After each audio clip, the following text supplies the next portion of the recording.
Bueno, bienvenidos a todos, gracias por venir a otro Noche de Open Minds. Ahorita empezamos una nueva serie, esta nueva serie se llama El Juego del Mundo. Ya todos tienen sus hojitas, no las pierdan porque eso va a ser importante porque esa es prácticamente la mesa del juego que ustedes necesitan, es su tablero. Entonces con eso vamos a ir entendiendo un poquito más a fondo, no intenten entenderlo todo al inicio porque aquí les vamos a ir explicando. Entonces, ¿cuál es el objetivo de este juego? Sobrevivir. O sea, y aquí el que sobrevive es el que gana, ¿sí? Fácil. Entonces, las reglas del juego son entender las indicaciones futuras antes de tomar una decisión. ¿Cómo así? Entendiendo el futuro evitará que uno fracase, porque si ustedes tienen cuidado, van a ver diferentes futuros, pero ustedes van a saber que solo uno es verdadero. Y hay un montón de futuros que por ahí les van a decir, sí, por aquí ves, pero realmente ustedes van a necesitar de su tablero para poder entender si es o no es el camino que ustedes deben de seguir tomando. Entonces, esto es como parecía una carrera rally. Veamos un poco. Max to left, 100 slot, short for right.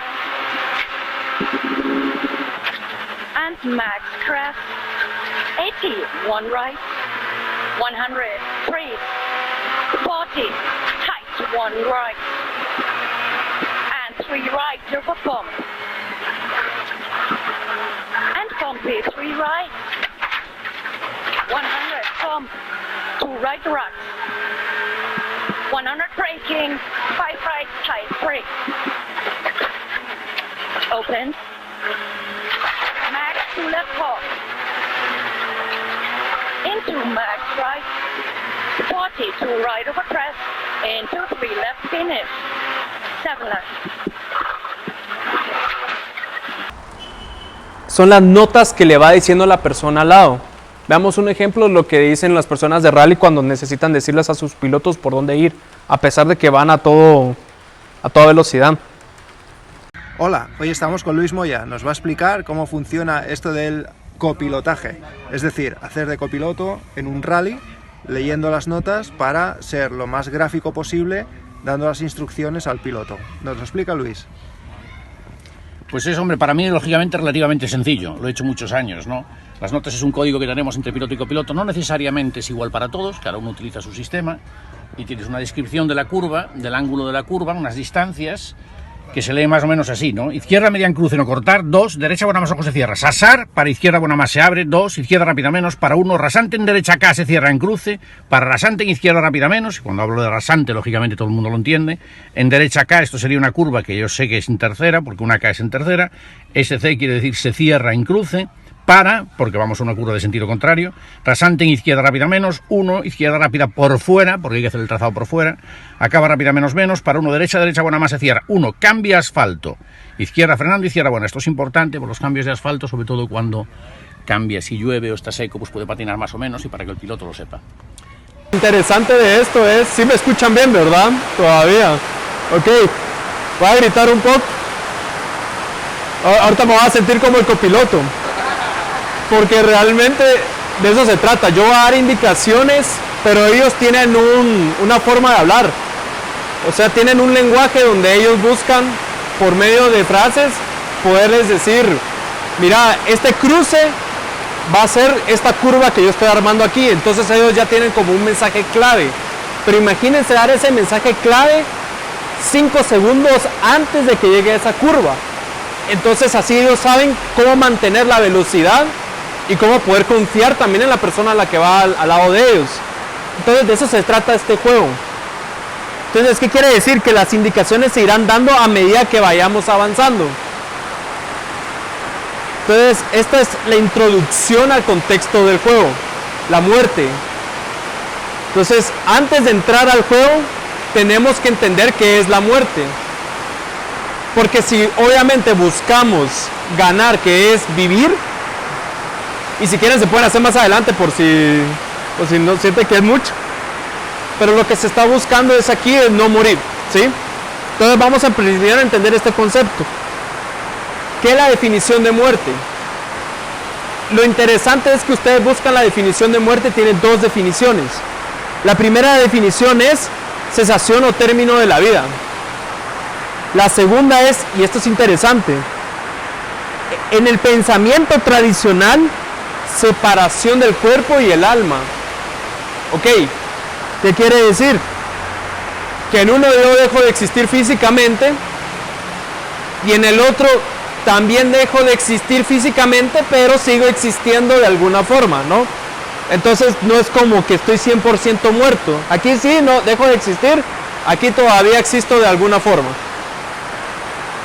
Entonces estas dos opciones también lo van a ver ustedes en su tablero. En el tablero, esta es la donde yo dejo de existir y esta es la que todavía puedo yo seguir existiendo como un alma. ¿Por qué? Ahorita no está aquí la explicación, se los voy a ir dando conforme vamos a ir encaminando. Pero lo más importante es que ustedes aprendan estos símbolos. Como parte de las reglas de este juego, es que ustedes tienen que saber que los símbolos del santuario bíblico tiene 3 que son simbologías. Las simbologías vienen de algo que se llama tipo y antitipo. El tipo es lo que ustedes ven aquí, que es un candelabro, es un altar de incienso y un altar de la mesa de los panes.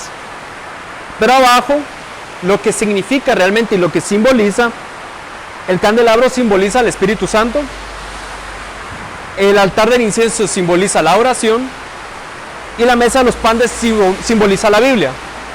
Entonces, esto está fácil.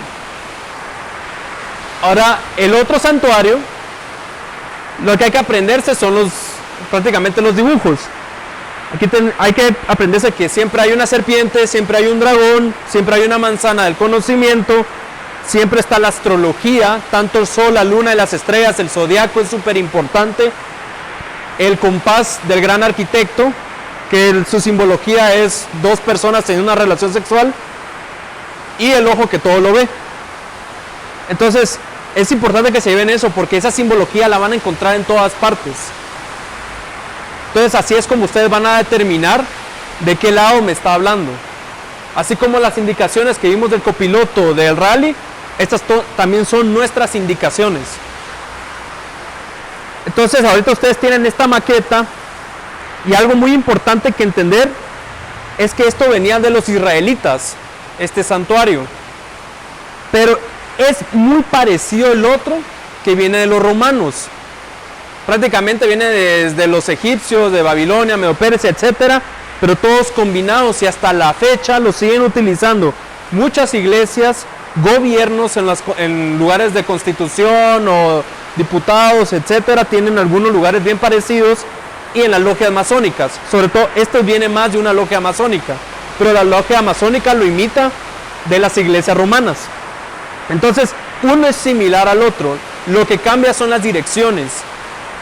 Esta está viendo hacia el sol, esta está a espaldas del sol, ¿sí? Y aquí en medio le podríamos llamar el secularismo, que son personas que no están metidas ni en uno ni en otro, sino que solo son parte del mundo. Por eso es que le puse aquí el mundo. Entonces, este es su tablero. Y ustedes, como en un centro comercial, están acá. Entonces, usted está aquí, ¿hacia dónde se va a mover? Si hasta acá o hacia acá. Porque esto nos va a permitir interpretar hacia dónde voy a ir encaminado para poder ganar. Si voy a morir o me voy a mantener vivo.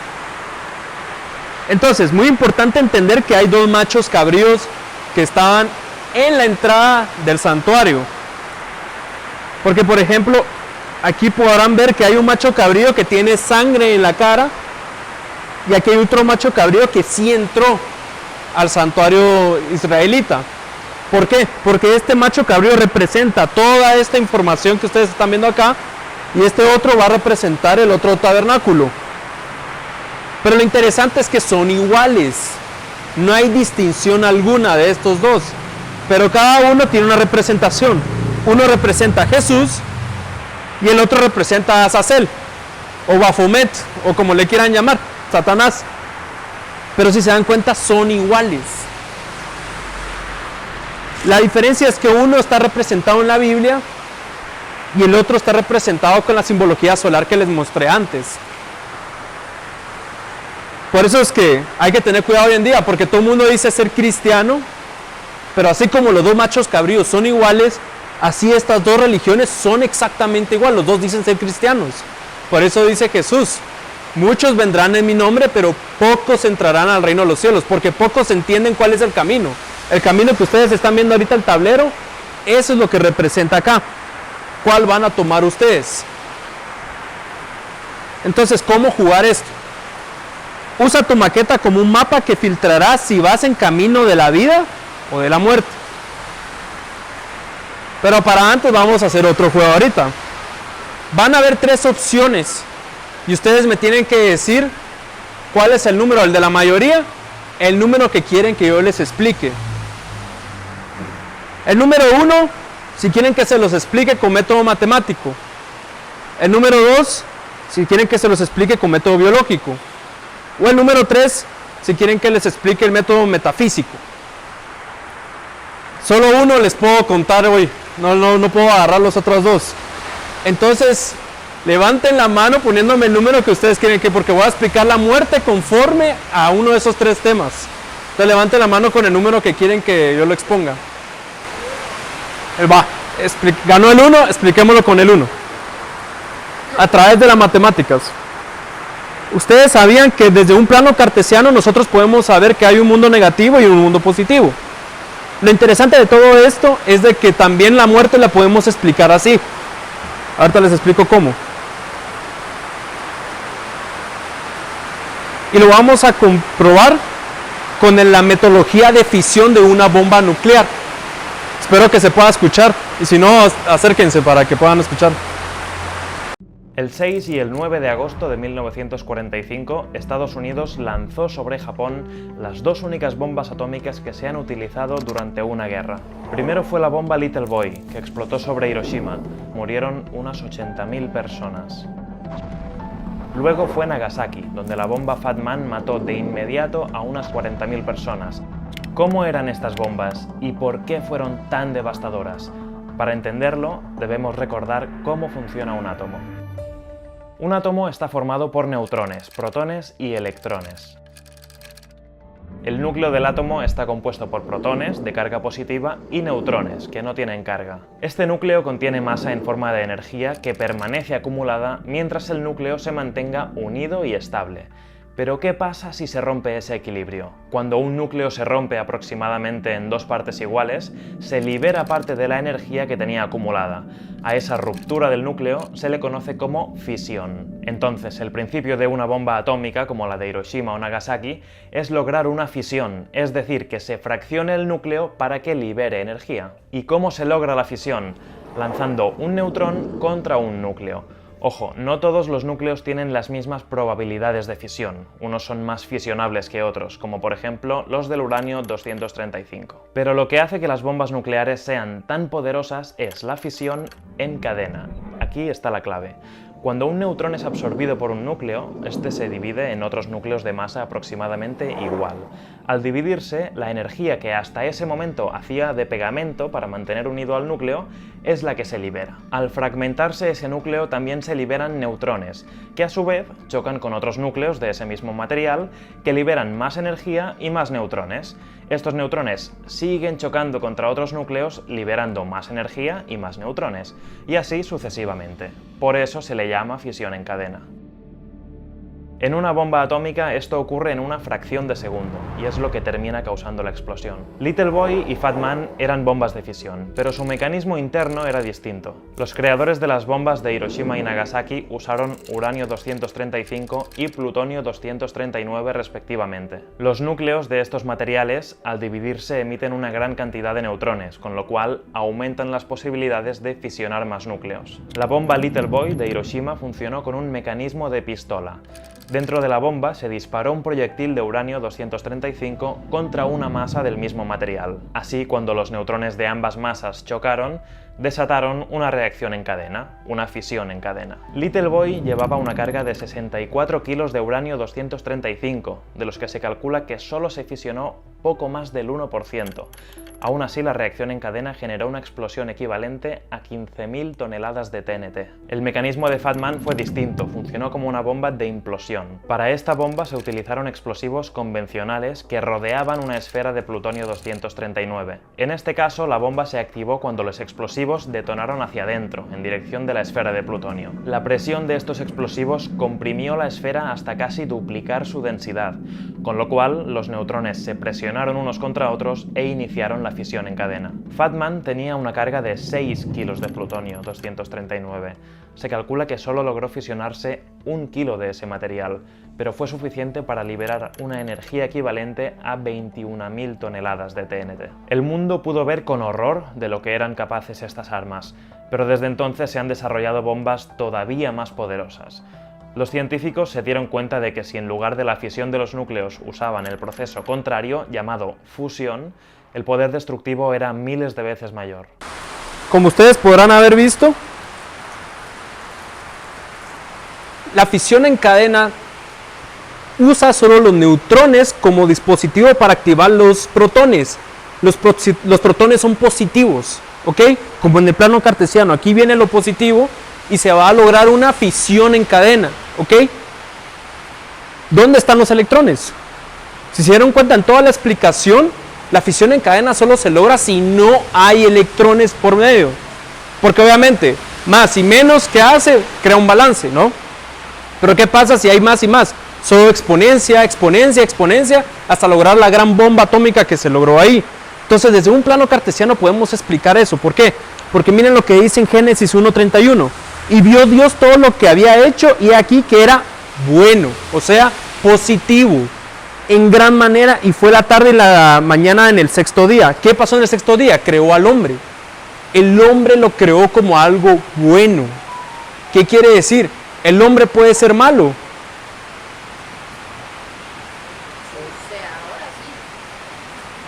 Buena pregunta, ¿no? El hombre no puede ser malo. El hombre puede cometer errores, pero no puede ser malo, porque cuando decide ser malo, ¿qué sucede? Si yo era bueno, soy positivo, pero decido hacer algo negativo, ¿hacia dónde voy a llegar? Si yo era 1 y me resto, ¿a dónde llego? A 0, a mi destrucción, exactamente. Esa es la muerte. Todo explicado desde un plano cartesiano. Pero ¿qué pasa cuando yo decido ser bueno? Se exponencia. ¿Cómo así? Uy, ahí está. Si yo decido seguir al Espíritu de Dios, que es algo bueno, o sea, el copiloto que llevo a la par, voy más rápido, siguiendo sus indicaciones, lo único que voy a hacer es que voy a llegar a un punto donde ya soy eterno. Porque mientras más positivo soy, no me estoy restando, entonces tengo que alargar mi vida. Por eso es que Dios es bueno, y es infinito, y es poderoso. Y todos los días se vuelve más poderoso, porque es un creador. Entonces, si nosotros somos a imagen y semejanza del creador, o sea, nosotros fuimos hechos buenos, como dice en la palabra de Dios. Entonces nosotros nos vamos a ir exponenciando. Por eso cuando Moisés bajó de Monte Sinaí, venía brillando su cara. Y lo primero que dijo la gente es: tápenle la cara porque no lo podemos ver, no lo aguantaban.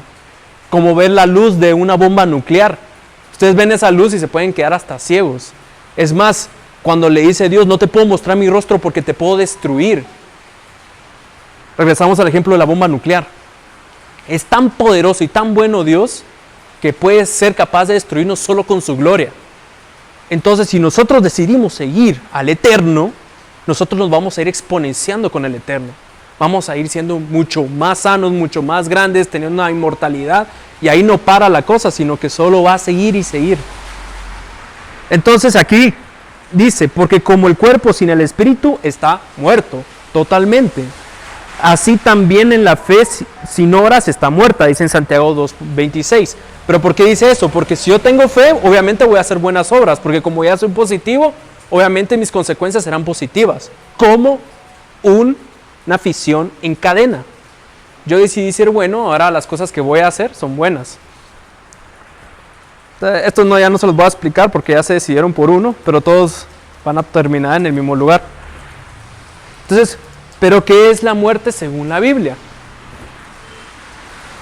Entonces, antes de entrar a eso, vamos a hacer el primer ejercicio y quiero que ahorita sí ya entiendan bien lo de su tabla. ¿Cuál es el correcto aquí? El cuerpo más aliento de vida según la Biblia es igual a un alma. O el cuerpo más aliento de vida más el alma es una persona. ¿Cuál creen que es el correcto? Tú decís el 2. Tú decís el primero. ¿Alguien más? Tú decís el primero. Vamos a ver. ¿Qué dice la Biblia? Entonces Jehová Dios formó al hombre del polvo de la tierra y sopló en su nariz aliento de vida. Y fue el hombre un ser viviente. Aquí mencionó 2, no 3. Veamos en Génesis 3, 18, 19. Espinos y cardos te producirá y comerás plantas del campo. Con el sudor de tu rostro comerás el pan hasta que vuelvas a la tierra, porque de ella fuiste tomado, pues polvo eres y al polvo volverás. Voy a mencionar solo al polvo y lo que tenía antes era solo el aliento de vida. Volvemos a tener 2 nada más. Entonces, dicho esto, les dijo después: nuestro amigo Lázaro duerme, mas voy para despertarle. Dijeron entonces sus discípulos: Señor, si duerme, sanará. Pero Jesús decía esto de la muerte de Lázaro, y ellos pensaron que hablaba del reposar del sueño. Entonces Jesús les dijo claramente: Lázaro ha muerto. Esto lo encuentran en Juan 11, 11, 14. ¿Qué quiere decir? Que cuando Jesús va primero, interesante punto, menciona que la muerte es un sueño, esta primera muerte. Entonces, la muerte como tal, de dejar de existir, sí deja de existir uno, pero por un tiempo limitado, porque va a haber una resurrección. Para los que han leído la Biblia saben que va para ser juzgados, para quien se queda en la vida eterna y quien se muere por segunda vez. Pero lo interesante de todo esto es de que cuando resucita Lázaro y resucita a otras personas en la Biblia Cristo, nadie en ninguna parte de la Biblia menciona: Jesús, ¿por qué me resucitaste si yo andaba flotando ahí por otros países? Pues, ¿en qué momento cuando Lázaro salió de su sepulcro dijo: Jesús, me fuiste a traer? O que Jesús dijera: espérenme, voy a buscar a Lázaro porque por ahí anda su alma, su espíritu, ya lo voy a ir a traer. En ningún momento hace eso Jesús. Directamente desde donde estaba muerto Lázaro, lo resucita, y Lázaro no tenía conocimiento absolutamente de nada, como que si hubiera estado en coma, como que si hubiera estado en un sueño. Claramente lo dice Cristo, era un sueño. Entonces, en Eclesiastés 9, 5, 6 también dice: porque los que viven saben que han de morir, pero los muertos nada saben, ni tienen más paga, porque su memoria es puesta en olvido. También su amor y su odio y su envidia fenecieron ya, y nunca más tendrán parte en todo lo que se hace debajo del sol. O sea que todo lo que sucede ahorita en el mundo, si alguien muere, no queda flotando un alma. ¿Por qué? Porque alma era la primera parte que habíamos visto, solo cuerpo y aliento de vida. Esas dos forman un alma. Alma es igual a persona, no las otras 3 conceptos de donde tú te separas, porque ahí prácticamente estás diciendo que sos eterno, pero Dios claramente dice: tú mueres. ¿Pero qué dice la masonería? Veamos qué dicen ellos. Ya vimos lo que dice la Biblia, te da 2 conceptos. ¿Qué dice la masonería? Este lo da Palabras de Álvarez de Oviedo. Él fue un masón de grado 33 de aquí de Guatemala, encargado de una de las logias de, no sé si era la de zona 5, pero en esta entrevista que hizo a Siglo XXI hace más de 12 años, le hacen la pregunta: se dice que ustedes no creen en Dios, ¿es así? Y él responde: una de nuestras creencias fundamentales es la inmortalidad del alma. ¿Ya vamos entendiendo? ¿Qué dice la Biblia? ¿De qué lado está? ¿De qué lado de su maqueta está la primera pregunta? Exactamente. Pero la masonería, ¿de dónde está? Entonces, la inmortalidad del alma está del lado derecho. Está del lado del santuario romano, está del área donde estaba Azazel, donde estaba Fumet. Entonces, la inmortalidad del alma es un concepto masónico. Dice: la filosofía de los masones se basa en la independencia de la razón humana Por ello dejamos que cada uno interprete su creencia y viva su fe personal sin imponer ni criterio ni dogmas. A la masonería son bienvenidos los católicos, protestantes, evangélicos, hindúes o espiritistas. Pero interesante esto, pero no los ateos. O sea, aceptan a todo creyente menos a los ateos. ¿Por qué? Porque un ateo para siendo un ignorante. Porque ya no das cabida a la ciencia. La ciencia y la filosofía se componen en crear teorías. Pero si tú te cerras a ya no quiero creer nada, te estás cerrando al conocimiento. Por eso es que ellos los desechan. Tenés que creer. ¿Por qué? Porque ellos son espiritistas. Ellos hablan con espíritus. Pero ya vimos que si la Biblia me dice que yo no tengo paga alguna en esta vida mientras cuando muero, entonces ¿con qué tipo de espíritus están hablando? ¿Están hablando con espíritus de un muerto? La Biblia me dice no. Entonces están hablando con un ángel caído. Entonces, ¿qué dice la Biblia en Génesis 3, 4, 6? Entonces la serpiente dijo a la mujer, no moriréis. Interesante. La masonería habla de la inmortalidad del alma y la serpiente desde el Génesis nos viene diciendo que no vamos a morir. Sino que sabe Dios que el día que comáis de él serán abiertos vuestros ojos y seréis como Dios sabiendo el bien y el mal. Entonces te vende dos cosas. Te vende que tú puedes llegar a ser divino y como un Dios, lo que vimos en la masonería. Y también que no vas a morir porque tu alma va a quedar flotando. Lo cual, si la serpiente le dijo eso a Eva, es porque la engañó. Entonces, ¿qué quiere decir? Que todo este sistema de la inmortalidad del alma es un engaño. ¿Qué quiere decir? Que si nosotros morimos, morimos como tal, dejamos de existir. Entonces, el correcto y la respuesta correcta es que cuerpo más aliento de vida es igual al alma. Este es el concepto verdadero, este es el concepto real. Entonces, regresamos al ejemplo del rally. Nosotros tenemos un copiloto de nuestro lado, porque decía, el cuerpo sin el espíritu está muerto. Entonces, para que nosotros estemos vivos necesitamos ese copiloto, ¿sabes? Que es el Espíritu Santo. Porque nosotros somos como un carro y nuestro piloto está en el lóbulo frontal. Pero necesitamos un copiloto que nos dé las indicaciones antes de que nosotros tomemos una decisión. Voy a ir a hacer eso y ya voy con todo. Y de la nada escuchas una vocecita, eso que vas a hacer no está bien. Hacerle caso. Exactamente. Pero vos ya vas con todo, vas a 1000 por hora. Decís, ahorita voy a cometer esto y de la nada escuchas una vocecita que te dice, por ahí no, Martín. Entonces ahí cruzas así a toda marcha. Entonces, la muerte realmente es por el pecado. Es un error. No es que nosotros seamos malos, porque nosotros fuimos creados buenos. Simplemente somos un error. Cuando nosotros cometemos un error, ¿qué sucede? Las cosas no suceden, sino se destruyen. ¿Ok? ¿Y por qué se destruyen? Porque faltó una comunicación. Cuando ustedes no comunican algo a una persona y están a punto de ejecutar algo, lo primero que va a hacer es que no lo va a hacer bien. Y eso lo sabemos todos. Entonces, ¿qué sucede? ¿Quién perdió una conexión aquí? El ser humano perdió la conexión con Dios.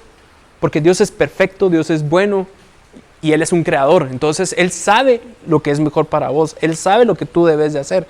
Pero ¿qué pasa si yo desobedecí? Me desconecté. ¿Qué fue lo que sucedió al momento de comer la manzana? Entonces, pero esto es bien loco porque ya el pecado ya existía en ese momento. Porque Satanás era el pecador. Imagínense en un mundo perfecto, un universo perfecto, donde Lucifer es un misterio. ¿Cómo se desconectó de Dios? Porque todo era perfecto. ¿De dónde iba a caer el pecado? Pero obviamente todos tenemos libre albedrío. Pero tampoco podemos justificar el pecado. Porque si pudiéramos justificar el pecado, entonces el pecado no sería malo. Entonces es un misterio cómo Satanás logró desconectarse de Dios e hizo que nosotros también nos desconectáramos de Él. Pero aquí viene la buena noticia.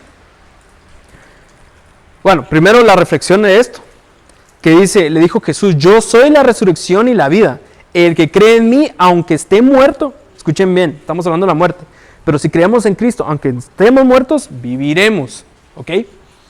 Y todo aquel que vive y cree en mí, no morirá eternamente. ¿Crees esto? Y todavía te lo deja así con la pregunta, ¿por qué? Porque tienen que ver su tablero, tienen que ver sus decisiones. Juan 15:5 dice, yo soy la vid, vosotros los pámpanos. El que permanece en mí y yo en él, este lleva mucho fruto. Porque separados de mí, nada podéis hacer. Lo vimos anteriormente. Si yo me desconecto, no voy a lograr nada. si me vuelvo a conectar con Cristo, con la vida, yo voy a poder lograr muchísimas cosas, porque por exponencia, por fisión matemática, yo puedo hacer cosas mejores si me conecto con aquel que es el poder, que es la energía, que es el creador. Qué loco, ¿verdad? Entonces, ¿dónde iniciamos aquí nosotros en nuestro tablero? Dice Jesús, el que cree en mí. ¿Ok? Yo tengo que volverme a conectar con Él. ¿Cómo yo me vuelvo a conectar con Él? Creyendo que Él es ese cordero inmolado que entró ahí en ese santuario. ¿Sí? Porque ese es el camino para la vida. Entonces, ese es el primer paso que tenemos que dar.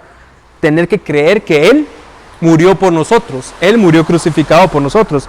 Entonces, ustedes se dan cuenta, ustedes al inicio de esta presentación empezamos en medio. No estamos ni en un lado ni en el otro, ¿sí? Como todo el mundo. Por eso dice ahí el mundo. Pero si en un momento yo digo, no, estoy convencido de que Cristo existe, yo ya entré al primer punto donde es el cordero inmolado, donde está en el altar de sacrificio. Este es el primer paso que tengo que dar, ¿sí? Y lo interesante es cómo está la orientación del santuario que les comenté al inicio. Yo entro dándole la espalda al sol. ¿Por qué? Porque yo no creo en el otro santuario, yo creo en este plan de salvación. Entonces, este es el primer paso que tenemos que dar. Creyendo que Jesús fue muerto por nosotros, tal cual fue en el plan del Cordero, Él es el Cordero. Entonces, aquí ya dimos nuestro primer paso para sobrevivir. Si ustedes están de acuerdo, vamos bien, porque ahí es donde vamos a ganar. Entonces, ¿cuál es el siguiente paso que nos tocaría? Pasar al lavacro, ¿no? ¿Cómo lo hacemos? Pues primero, entendamos bien esto. Dice Cristo que Él es la vida. Entonces, de aquí, de donde está esta línea, desde la entrada, esta es la vida. Este es el Israel espiritual. Esto lo encuentran en el libro de Hebreos. Obviamente, toda la maqueta del santuario lo encuentran en el Éxodo, Levítico, casi todos los libros del Antiguo Testamento. Pero en el libro de Hebreos, Pablo habla del cumplimiento de cómo Jesús entra al santuario y empieza a hacer la expiación por nosotros. Eso es en el cumplimiento de Daniel, en la profecía de Daniel. Un día le vamos a explicar toda esa profecía, pero esta parte es súper importante, porque aquí está Jesús, porque dice, no es un santuario hecho de manos de hombre, que fue el que construyeron los israelitas en el desierto, sino Él está como sumo sacerdote en el cielo, en este santuario. Pero ¿y este santuario dónde está? Es un santuario terrenal. Entonces, ¿a cuál debo de entrar yo? Y Jesús dice algo muy importante, yo no soy de este mundo. Entonces, si yo quiero vida eterna y estar con Dios, tengo que entrar en este. ¿Cómo? Empezando creyendo que Cristo fue el que me salvó. Entonces, aquí ya vamos bien porque vamos hacia la vida. Pero si yo ni siquiera entré a la puerta, aquí estoy muerto. O sea, hay gente que dice, decido no creer y que pase lo que tenga que pasar. Lo malo es que quedas del lado del otro cordero. Quedas bajo el poder de esto. Lastimosamente solo existen dos caminos. O vivo o muero. No hay de otra. No, es que yo no pertenezco a ninguna denominación. Es que yo me considero abstracto. No, o sea, aquí lo que pasa es de que si yo me quedo sin creer, no entré, no di el primer paso.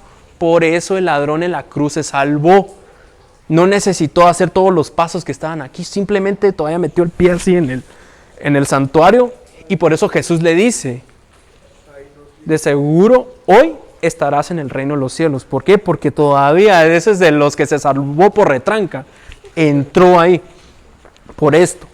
Pero si yo me quedo aquí, no importa que yo haya sido una excelente persona, pero si no creo en Cristo, no me vuelvo a conectar con Dios. Entonces, si yo no me conecto, no entro. Y me quedo de este lado. Satanás, ¿dónde le interesa que estemos? Por eso es que lo pongo acá. Porque en la vida real, cuando hacían el rito simbólico en el santuario israelita, se quedaba aquí afuera. No se quedaba en su propio santuario. Él en su santuario tiene puesto a alguien. Alguien que encontramos en Apocalipsis que está cargando una gran ramera y hay un sistema que otro día lo vamos a discutir. Pero es un sistema romano y aquí se sienta un cabeza, pero el que le dio poder a esta cabeza fue él. ¿Sí? Pero a él lo que le interesa es que nadie crea, ni aquí ni allá. Aquí solo está la élite y aquí solo están los verdaderos cristianos. Y aquí está, en este pedacito pequeño, se ve muy pequeño, pero aquí está el resto de todo el mundo, ¿sí? Por eso puse aquí el mundo. Ustedes lo que tienen que hacer para empezar a vivir, dar el primer paso. ¿Ok? No sé si quedó claro. Entonces, el próximo episodio, el agua financiera. ¿Por qué financiera? Porque vamos a hablar del sistema del mundo financiero, que se compone con agua, y en el simbolismo del lavacro, que también se compone con agua. Entonces, este es el siguiente pedazo de nuestro juego de mesa, así que no se lo pierdan. No sé si quedó alguna duda, algún comentario. Ah, sí, y de los otros 2 puntos que ya no mencioné, los voy a mencionar en el grupo pequeño de este viernes. Para los que se quieran apuntar, va a haber un grupo pequeño y voy a explicar los otros 2 para que no se queden con la duda.